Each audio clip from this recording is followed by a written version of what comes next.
আজকের ভিডিওটা আমি শুরু করছি। গ্যাসটা আমি ধরিয়ে দিয়েছি, কড়াইটাও গরম হয়ে গেছে। এবার আমি বাদামগুলোকে ভেজে নিব।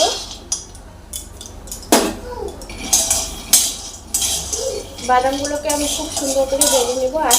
আজকে আমি তোমাদের সঙ্গে বাদাম টানা রেসিপি শেয়ার করব। আর তার জন্য আমি বাদামগুলোকে ভেজে নিচ্ছি। খুব ভালো করে ভাজতে হবে। বাদামগুলোকে কিন্তু খুব অনবরত নাড়তে হবে, না হলে কিন্তু পুড়ে যাবে।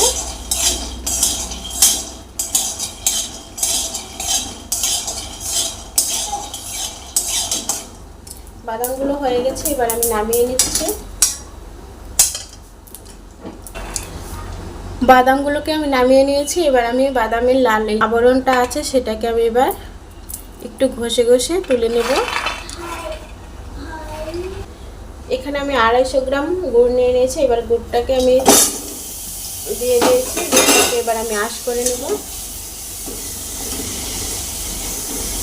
গুড়টাকে গলিয়ে ভালো করে আমি একটা শিরা তৈরি করে নেব। আর এই শিরাটা দিয়েই আমি বাদাম টানাটা বানাবো। তাহলে দেখতে থাকো ভিডিওটা। আর এখানে কিন্তু আমি কোনো জল দিইনি, কোনো জল দিতে হবে না, এমনিতেই হয়ে যাবে। হিটটাকেও কিন্তু লো ফ্লেমে রাখতে হবে। দেখো খুব সুন্দর কিন্তু গলে যাচ্ছে। গুড়ের মধ্যে কিন্তু নুন দেওয়াই থাকে, এক্সট্রা কোনো নুন দেওয়ার প্রয়োজন হবে না, আর কোনো কিছুই লাগবে না। এর মধ্যে আমি সামান্য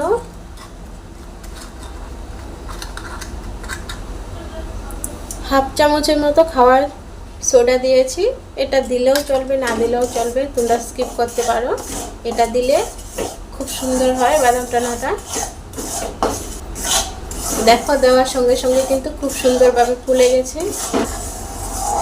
হাই ফ্রেন্ড, উমা কুকিং চ্যানেলে তোমাদেরকে অনেক অনেক স্বাগত জানিয়ে আজকের ভিডিওটা আমি শুরু করছি।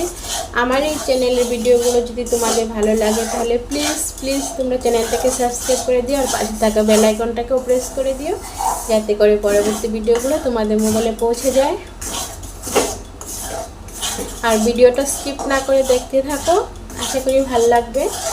আমি এই থালাটার মধ্যে নামাবো। এর মধ্যে আমি একটু তেল মেখে নিচ্ছি।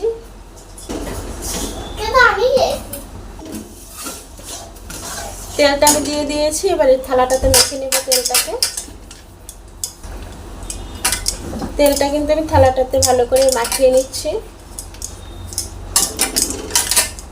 যে কোনো তেল তোমরা দিতে পারো, কোনো তেল দিলেই হবে। আমি এখানে সাদা তেল নিয়েছি।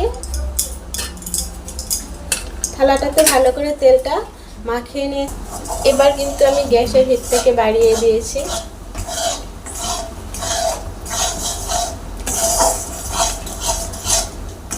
আমার গুড়টা কিন্তু আঁশ হয়ে গেছে। এবার আমি নামিয়ে নিব। গ্যাসটাকে অফ করে দিচ্ছি।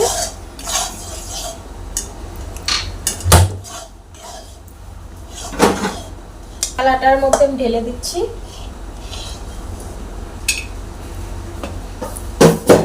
এবার বাদামগুলো দিয়ে দিচ্ছি।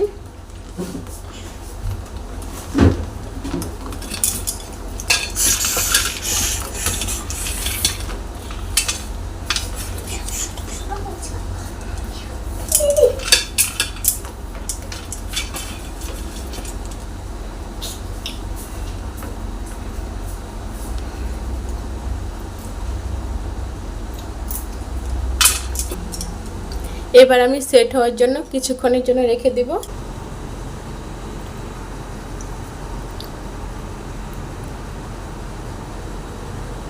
ঠান্ডা হয়ে গেছে। এবার আমি একটু পিস করে নিচ্ছি।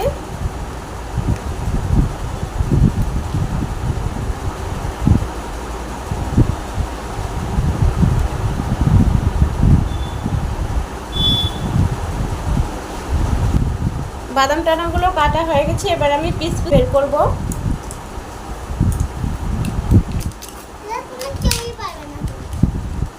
ঠান্ডা হয়ে গেছে। এবার আমি পিসগুলো বের করে নিচ্ছি। দেখো কত সুন্দরভাবে উঠে যাচ্ছে। এই যে দেখো, আমি কিন্তু এবার আগে শুধু দাগগুলো দিয়ে রেখেছিলাম মানে পিস করার জন্য।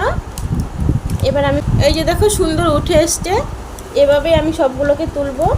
এই যে দেখো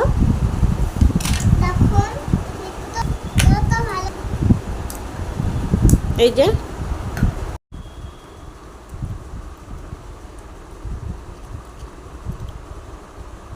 হাই ফ্রেন্ড, আমার এই বাদাম টানা রেসিপিটা যদি তোমাদের ভালো লেগে থাকে তাহলে প্লিজ চ্যানেলটাকে সাবস্ক্রাইব করে দিও আর পাশে থাকা বেল আইকনটাকেও প্রেস করে দিও, যাতে করে পরবর্তী ভিডিওগুলো তোমাদের মোবাইলে পৌঁছে যায়। আর আমার এই ভিডিওটা কেমন লেগেছে, যদি ভালো লেগে থাকে তাহলে প্লিজ চ্যানেলটাকে সাবস্ক্রাইব করে দিও।